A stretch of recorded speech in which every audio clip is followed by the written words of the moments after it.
안녕하세요. 지난주에 신명기 앞부분을 했고요. 특히 신명기 6장에서 그 가장 중요한 부분, 주 우리 하느님은 한 분이신 주님이시다 라는 구절에 대해서 많이 했었고, 오늘은 신명기의 후반부인데요. 어떻게 하면 그 한 분이신 주님을 사랑할 것인가, 마음을 다하고 목숨을 다하고 이런 내용들 나왔었는데, 그 방법, 어떻게 한 분이신 하느님을 사랑할 것인가를 보여주는 신명기 뒷부분에 나오는 법전 부분을 주로 하도록 하겠습니다. 신명기 30장 15절부터 20절을 읽으면서 시작하겠습니다. 성부와 성자와 성령의 이름으로 아멘. 보아라, 내가 오늘 너희 앞에 생명과 행복, 죽음과 불행을 내놓는다. 내가 오늘 너희에게 명령하는 주 너희 하느님의 계명을 듣고 주 너희 하느님을 사랑하며 그분의 길을 따라 걷고 그분의 계명과 규정과 법규들을 지키면 너희가 살고 번성할 것이다. 주 너희 하느님께서는 너희가 차지하러 들어가는 땅에서 너희에게 복을 내리실 것이다. 그러나 너희의 마음이 돌아서서 말을 듣지 않고 유혹에 끌려 다른 신들에게 경배하고 그들을 섬기면 내가 오늘 너희에게 분명히 일러두는데 너희는 반드시 멸망하고 요르단을 건너 차지하러 들어가는 땅에서 오래 살지 못할 것이다. 나는 오늘 하늘과 땅을 증인으로 세우고 생명과 죽음, 축복과 저주를 너희 앞에 내놓았다. 너희와 너희 후손이 살려면 생명을 선택해야 한다. 또한 주 너희 하느님을 사랑하고 그분의 말씀을 들으며 그분께 매달려야 한다. 주님은 너희의 생명이시다. 그리고 너희의 조상 아브라함과 이사학과 야곱에게 주시겠다고 맹세하신 땅에서 너희가 오랫동안 살 수 있게 해주실 분이시다.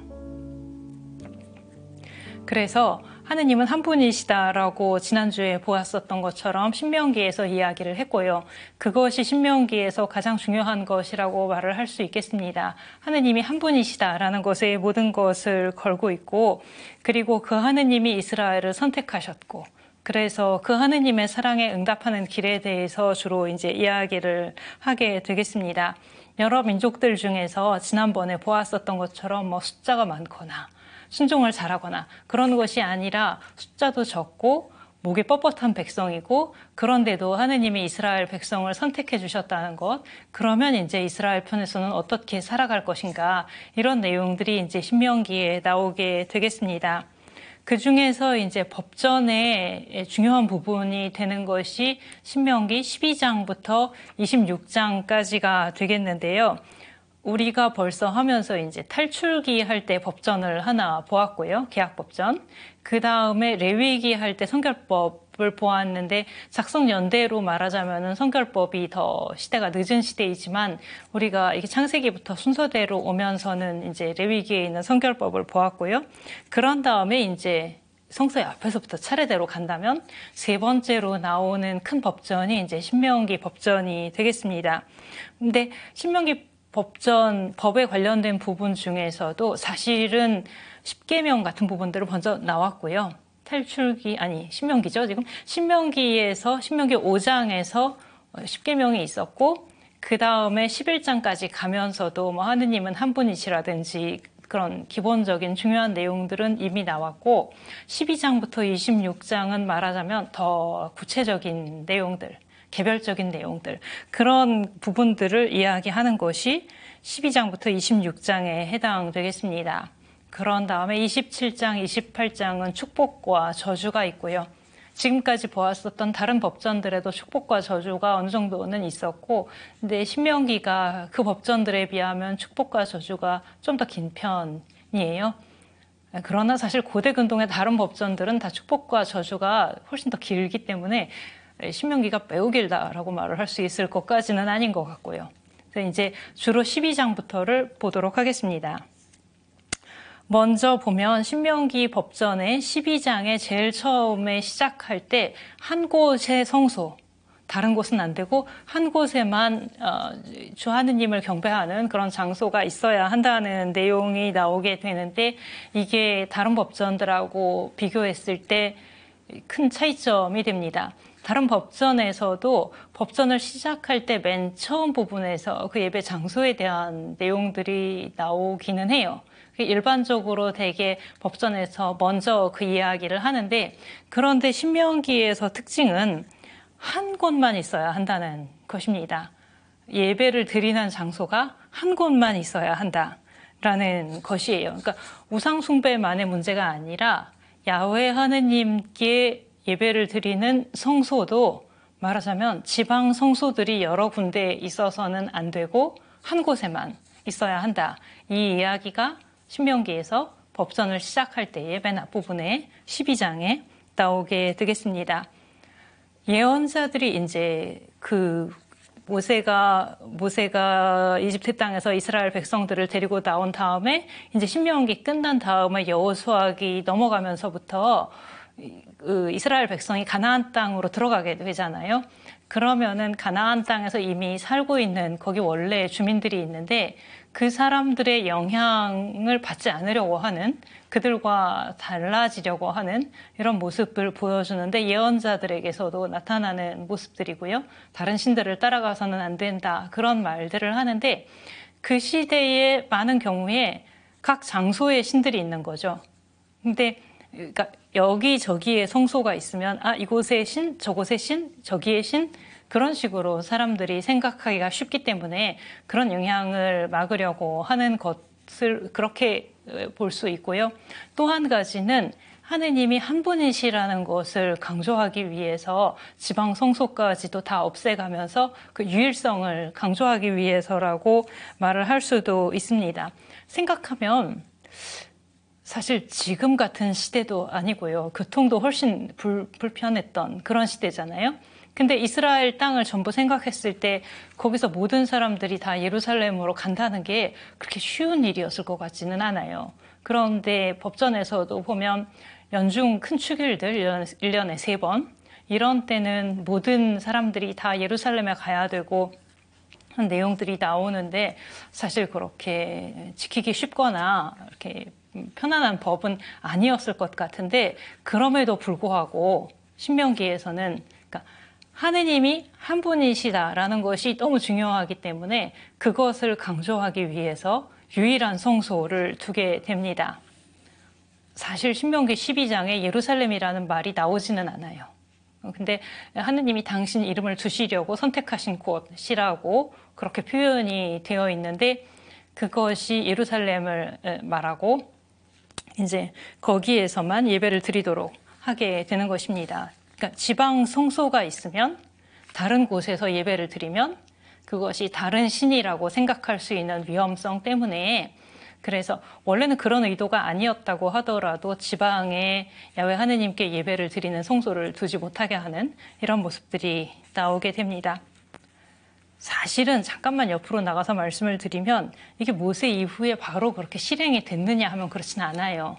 나중에도 보시면 뭐 다윗이나 아니면 솔로몬 초기에 같은 때도 다른 데에 성소가 있는 모습 같은 거 볼 수 있고, 실제로 지방 성소가 없어진 것은 나중에 이제 보시면 요시야가 나오게 될 텐데, 그때 가서 실제로 개혁이 일어나면서 임금이 개혁을 추진하게 되면서 지방 성소가 없어지게 됩니다.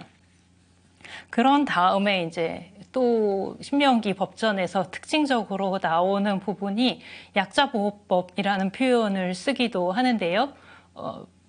우리식으로 지금 현대적인 표현으로 쓴다면 사회적 약자라고 할 수 있을 그런 사람들이 있게 됩니다. 이 시대의 법전에서 주로 약자라고 나오는 사람들이 3가지가 있어요. 고아, 과부, 이방인. 고아, 과부, 이방인. 신명기계 법전에서 주로 이 사람들이 이제 도움을 필요로 하는 사람들로 나오게 됩니다. 생각하면 그 시대의 사회 제도를 배경으로 생각하면 이해할 수가 있어요. 가부장제이고 부계를 중시하던 그런 체제 안에서 고아, 과부, 이방인은 어떤 뭐라 그럴까요? 기대고 살 수 있는 집안에 기둥이 없는 그런 사람들이라고 할 수 있겠고, 이방인이라는 것은 자기 땅을 가지고 있지 않은, 어떤 지역에서 머물고는 있지만 거기 자기 땅을 소유하고 있지 않은 몸붙여 사는이라는 표현들이 가끔 나오죠. 거류민 이런 표현들도 나오게 되고, 그러니까 머물러 살고는 있지만 그게 자기 땅을 가지고 살고 있지 않은 사람들이라서 어떻게 이해할 수 있을까요? 요즘 현대적인 개념으로 조금 생각을 한다면 자기의 경제적인 기반이 없는 사람?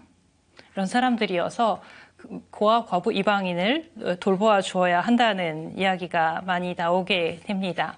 그리고 신명기 법전을 읽다 보면 동족이라는 표현들도 여러 번이 나오게 되는데요.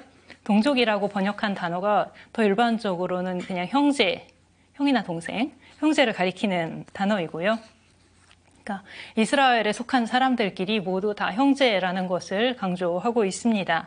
그러면서 아까 고아, 과부, 이방인처럼 가장이 없고 땅이 없고 이렇게 돼서 자기 힘으로 자기의 생활을 꾸려갈 수 없는 사람들을 도와주고 돌봐줘야 할 그 공동체의 책임, 이런 것들을 이야기하게 됩니다. 하느님이 그들의 권리를 주장하신다라는 표현을 쓰기도 해요. 말하자면 그 사람들이 자기가 어떤 권리를 내놓을 수 있거나 뭐를 주장할 수 있거나 뭐를 그런 처지들이 아닐 때 하느님이 그들의 권리를 당신 이름으로 주장을 하신다. 이렇게 되고, 그리고 이스라엘에게 고아, 과부, 이방인을 돌보아 주어야 한다라는 것을 말을 할 때 가끔 언급되는 게 뭐냐면 이스라엘도 이집트에서 이방인이었다는 것. 너희도 떠돌이 생활을 하면서 그리고 억압을 받아봤고 그런 경험들을 가지고 있으니 그 사람들의 처지를 알지 않느냐라는 것이고, 또 너희가 그렇게 이집트 땅에서 종살이를 하고 있을 때 하느님이 구해주셨기 때문에 너희를 이집트 땅 종살이에서 구해주신 하느님이 그들을 돌보아 줄 것을 이스라엘에게 명하시는 그런 부분들이 되겠습니다. 신명기 법전, 그러니까 좁은 의미에서 12장부터 26장 안에 있는 건 아니고 10장에 나오는 표현이지만 그런 구절이 있어요. 신명기 10장 18절에서 하느님은 고아와 과부의 권리를 찾아주시고 이방인을 사랑하시어 그에게 음식과 옷을 주시는 분이시다. 고아와 과부의 권리를 주장하시고 그에게 음식과 옷을 주신다는 것이 법전 안에서는 어떻게 주시겠어요? 이스라엘에게, 고아, 과부, 이방인에게 음식과 옷을 주어야 한다고 법전으로 명하심으로써 그들을 돌보아 주시는 것이지요. 그래서 여기 법전에서 특히 다른 법전에도 이 약자 보호에 대한 내용들이 들어있어요. 있는데 신명기 법전에서 더 많이 강조가 된다는 이야기이고요. 여기서 볼 수 있는 것이 하느님이 그들의 권리를 주장하신다. 계속 이야기 나왔던 것처럼 그것하고 이스라엘을 이집트 땅 종살이 하던 데에서 해방시켜 주셨다라는 것이 그들에게 약자를 돌보아야 한다고 말을 하는 근거가 된다는 것. 이런 점들이 이제 신명기 법전 안에서 특히 약자보호법 안에서 나오는 특징들이 되겠습니다. 말하자면 내가 믿는 하느님이 어떤 분이시냐, 나의 하느님이 어떤 분이시냐, 이런 문제가 되는 거죠. 주 너희 하느님이라는 표현들이 신명기에서, 사실 신명기 아닌 다른 데에서도 많이 나오지만 신명기에서 말하는 그 계약 개념을 표현하는 거거든요. 너희 하느님이라는 표현 자체가 너희 하느님이 약자를 돌보시는 하느님이시고 너희가 종살이 할 때 해방시켜 주신 하느님이시니 그런 분을 너의 하느님으로 모시고 있다면 너는 약자를 돌보아야 한다. 이렇게 말을 하는 것이 되는 거지요. 이런 여러 가지 내용들이 이제 법전 안에 들어있고요. 탈출기에 있었던 법전과 공통되는 내용들도 사실 꽤 많고요. 이런 내용들이 이제 26장까지 가게 되고 그런 다음에 축복과 저주가 오게 되는데 신명기에서 축복과 저주의 특징이라고 한다면 축복의 내용이 땅이다 라는 것이에요. 축복의 내용이 다른 세부적인 것들이 표현되기도 하지만 크게 묶어서 말을 하면 결국은 땅이거든요. 축복의 내용이 땅이다 라는 것이에요. 그러니까 아까 말씀드린 것처럼 고대 근동의 법들에는 대개 끝에 축복과 저주가 있어서 율법을 잘 지켰을 경우에 축복이 따르게 되고 그 법에 충실하지 않았을 때에는 저주가 따르게 되고 하는데 신명기에서는 지난주에도 땅이라는 주제가 조금 나왔었는데요. 여기 나오는 법의 내용에 충실하게 살면 강을 건너 들어갔을 때에 먼저는 그 땅을 차지하게 되는 거죠. 아직은 정복하지 않은 상태니까. 여기 모세가 지금 죽기 전에 말을 해주고 있는 이 법대로 충실하게 살면 강을 건너갔을 때 이제 여호수아 시대의 일이 되겠죠. 그 땅을 차지할 수 있을 것이다가 있고, 그 다음에 또 그 땅에서 계속 살 수 있을 것이다. 이렇게 되고요. 그런데 충실하지 않으면 그 땅에 계속 살 수가 없을 것이다. 그 땅에서 쫓겨나게 될 것이다. 이런 이야기가 나오게 되지요.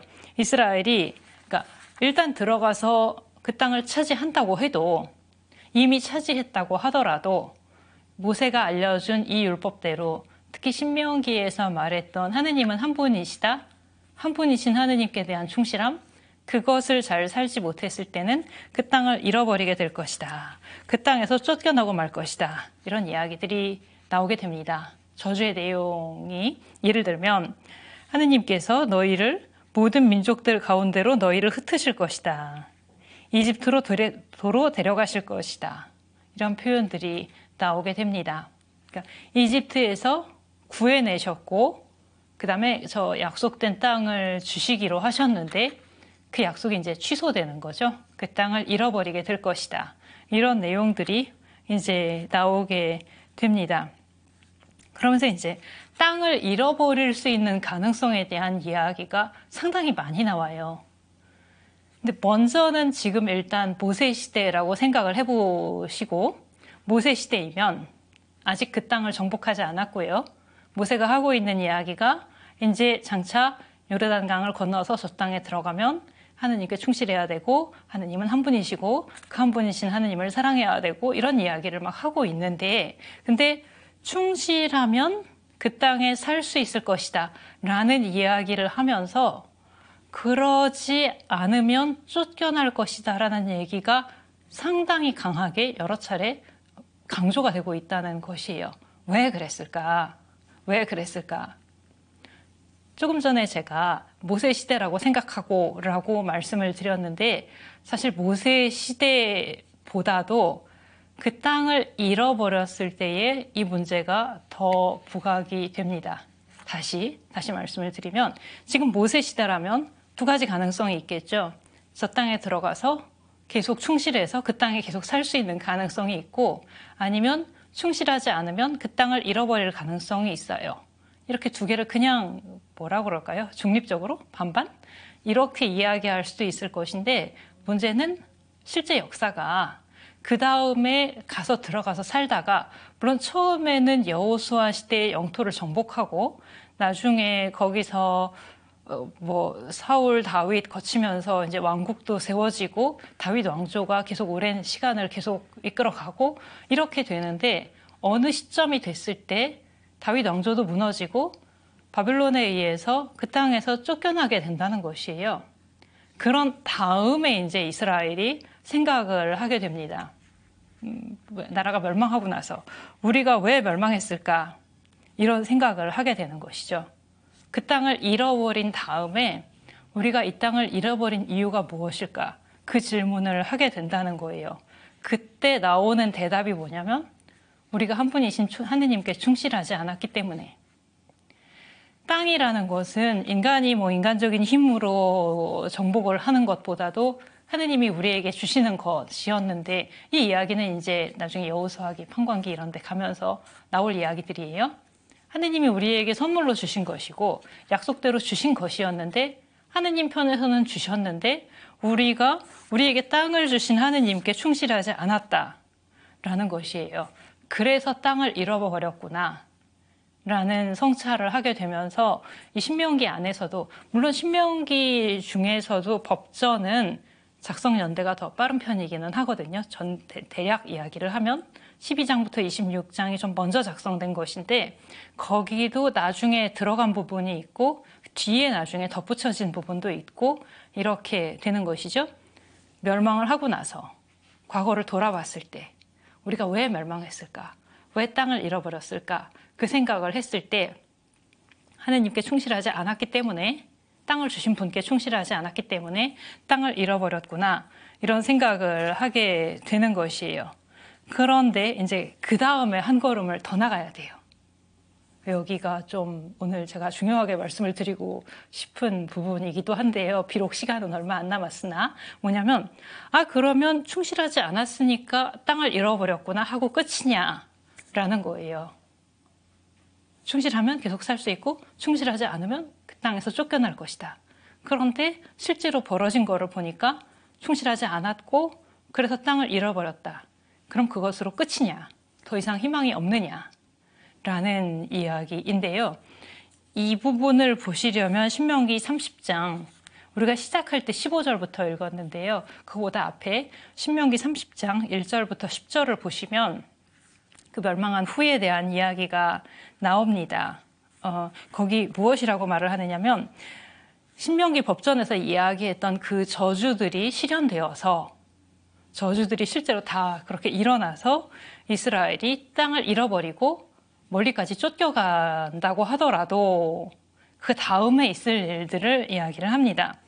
유배를 간 다음에라도 거기에서 이스라엘이 마음을 다하고 정신을 다하여 그분의 말씀을 들으면 주 너희 하느님께서 너희의 운명을 되돌려 주실 것이다. 30장 2절이에요.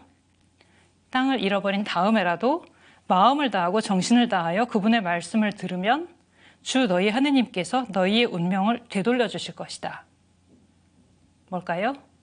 그러니까 충실하지 않으면 땅을 잃어버릴 것이다 라고 말을 했으나 그게 끝은 아니라는 거예요. 충실하지 않아서 땅을 잃어버렸다 하더라도 그 다음에 다시 하느님을 찾으면 하느님께서 너희를 다시 살려주실 것이다. 다시 운명을 되돌려 주실 것이다. 그 땅으로 돌아오게 해주실 것을 이야기하는 것입니다. 그래서 신명기를 이렇게 놓고 볼 때 이게 모세 시대만이 아니라 더 늦은 시기에 입장에서 읽어본다면 이스라엘은 하느님께 충실하지 않아서 땅을 잃어버렸구나, 그것으로 끝나는 이야기가 아니라는 것이에요. 그래서 축복과 저주가 있었는데 실제로 실현된 것은 저주였구나, 이게 끝은 아니라는 것이죠. 이제 좀 이번 주 지나고 나면 그 다음에 한 두 주일 후에 여호수아기, 판관기, 사무엘기, 열왕기 이런 책들을 가게 될 텐데요. 그 책들을 어떻게 이해할 것인가에서 어떤 사람들은 이 부정적인 측면을 굉장히 강조합니다. 이스라엘이 충실하지 않았기 때문에 땅을 잃어버렸다. 땅을 잃어버린 원인에 대한 분석이다 라고 생각을 하는데, 신명기 안에서만 보아도 이미 거기가 끝은 아니라는 것, 그걸 위해서 30장 1절부터 10절을 강조를 해드리고 싶었던 것이에요.